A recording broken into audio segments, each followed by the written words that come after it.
ಯಮುನಾ ಅವರು ಒಂದು ಇಂಟರ್ವ್ಯೂನಲ್ಲಿ ಯಾವ ರೀತಿ ಅವರನ್ನು ಹಾಡಿ ಹೋಗಲಿದ್ದಾರೆ ಎಂದು ಮೊನ್ನೆ ನೋಡಿ. 2 ವಾರದ ಹಿಂದೆ, 1 ವಾರದ ಹಿಂದೆ ಬಿಗ್ ಬಾಸ್ ಮನೆಯವರು ಹಳೆ ಸ್ಪರ್ಧಿಗಳನ್ನೆಲ್ಲ ನನ್ನನ್ನು ಸೇರಿದಂತೆ ಹೊರಗಡೆ ಹೋದಂತ ಎಲಿಮಿನೇಟ್ ಆಗಿ ಹೋದಂತ ಸ್ಪರ್ಧಿಗಳೆಲ್ಲರನ್ನು ಕೂಡ ಮನೆ ಒಳಗೆ ಕರೆಸಿದ್ರು. ಆ ಸಮಯದಲ್ಲಿ ನಾನು ಹನುಮಂತ್ ಅವ್ರಿಗೆ ಬರುವಾಗ, ಅದು ಟೆಲಿಕಾಸ್ಟ್ ಆಗಿಲ್ಲ ಹಾಗಾಗಿ ಹೇಳ್ತಾ ಇದ್ದೀನಿ, ಹನುಮಂತ್ ಅವ್ರಿಗೆ ಬರುವಾಗ ನಾನು ಹೇಳ್ಬಿಟ್ಟು ಬಂದಿದ್ದು, ಹನುಮಂತ್ ಅವರೇ ನೀವು ವಯಸ್ಸಿನಲ್ಲಿ ನನಗಿಂತ ತುಂಬಾ ಚಿಕ್ಕವರು, ಆದ್ರೆ ನಿಮ್ಮಿಂದ ನಾನು ಕಲ್ತದ್ದು ಸಾಕಷ್ಟು ಇದೆ ಅಂತ ಹೇಳಿದೆ. ಅವರು ತುಂಬಾ ಖುಷಿ ಪಟ್ರು. ಹೇಗೆ ಮೇಡಮ್, ಹೇಗೆ ಇಷ್ಟು ದೊಡ್ಡ ಮಾತು ಹೇಳ್ತಾ ಇದ್ದೀರಾ ಅಂತ.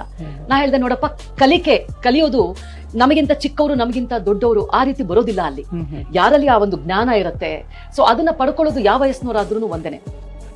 ಮುಗ್ಧ ಅಂತಂದ್ರೆ ನಾನು ಎಲ್ಲರೂ ಅಂದ್ಕೊಳ್ಳೋದೇನು, ಮುಗ್ಧ ಅಂತಂದ್ರೆ ಇನ್ನೋಸೆಂಟ್, ಏನು ಗೊತ್ತಿಲ್ಲ. ಆದ್ರೆ ಮುಗ್ಧತೆ ಅನ್ನೋದು ಏನು ಗೊತ್ತಿಲ್ಲ ಅಲ್ಲ. ಮುಗ್ಧತೆ ಅಂತ ಹೇಳಿದ್ರೆ ಯಾರಿಗೂ ನೋವಿಸ್ದೇ ಇರೋದು, ಯಾರಿಗೂ ದುಃಖ ಕೊಡುವಂತಹ ವಿಚಾರವನ್ನ ಮಾತಾಡದೇ ಇರೋದು, ಯಾರಿಗೂ ದುಃಖ ಕೊಡದೇ ಇರುವಂತಹ ರೀತಿಯಲ್ಲಿ ನಡ್ಕೊಳ್ಳದೆ ಇರುವಂತದ್ದು ಮುಗ್ಧತೆ.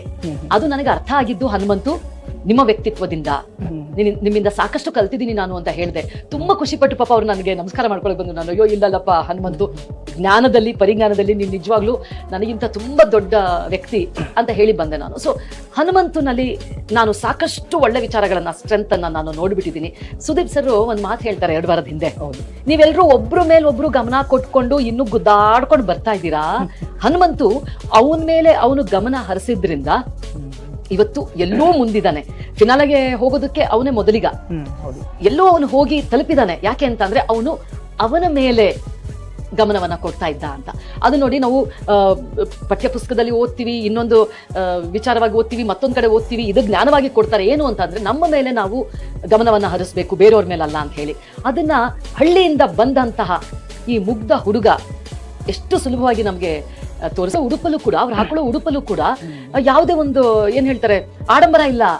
ಪಾಪ ಸುದೀಪ್ ಸರ್ ಅವ್ರಿಗೆ ಕಳ್ಸಿದ್ರು, ಒಳ್ಳೊಳ್ಳೆ ಬಟ್ಟೆ ಜೊತೆ ಎಲ್ಲ ಮಾಡಿ ಕಳ್ಸಿದ್ರೆ, ಯಾಕೋ ನನಗೆ ಸರಿ ಬರುವಲ್ದ್ರಿ ಅಂತ ಹೇಳಿ ಪಾಪ ಅವರು ನೋಡಿ, ಅವ್ರ ಲುಂಗಿನಲ್ಲೇ, ಅವ್ರ ಶರ್ಟಲ್ಲೇ ಎಷ್ಟು ಆರಾಮವಾಗಿ ಇರ್ತಾರೆ ಅಂತ ಅಂದ್ರೆ, ಸ್ವಲ್ಪ ನನ್ನ ನೇಚರ್ ಹಾಗೆ ಅಂದ್ರೆ ಉಡುಗೆ ತೊಡುಗೆಗೆ ನಾನು ಅಷ್ಟು ಗಮನ ಕೊಡದೇ ಇರೋ ಅವಳಿಗೆ ಅದ್ರಲ್ಲಿ ಸಾಕಷ್ಟು ನಾನು ಇದನ್ನು ಕೂಡ ಕೇಳ್ಪಟ್ಟಿದ್ದೀನಿ. ಬಟ್ ಹನುಮಂತ್ ಅವ್ರನ್ನ ನೋಡಿದಾಗ ತುಂಬಾ ಖುಷಿ ಆಯ್ತು ನನಗೆ. ನನ್ನ ಆತ್ಮಸ್ಥೈರ್ಯನೇ ಒಂಥರ ಹೆಚ್ಚಾಯ್ತು ಅನ್ನಿಸ್ತು. ನಾವು ಹಾಕೊಳ್ಳೋ ಬಟ್ಟೆ ಮೇಲಲ್ಲ ನಮ್ಮ ವ್ಯಕ್ತಿತ್ವ ನಿಂತಿರೋದು, ಅದನ್ನ ಹನುಮಂತ್ ಅವರು ಬಹಳ ಸರಳವಾದ ರೀತಿಯಲ್ಲಿ ಮಾಡಿ ತೋರಿಸಿದ್ರು. ಹಾಗಾಗಿ ಹನುಮಂತ್ ಅವ್ರ ಬಗ್ಗೆ ಹೇಳೋದಕ್ಕೆ ತುಂಬಾ ಒಳ್ಳೆ ವಿಚಾರಗಳಿದೆ.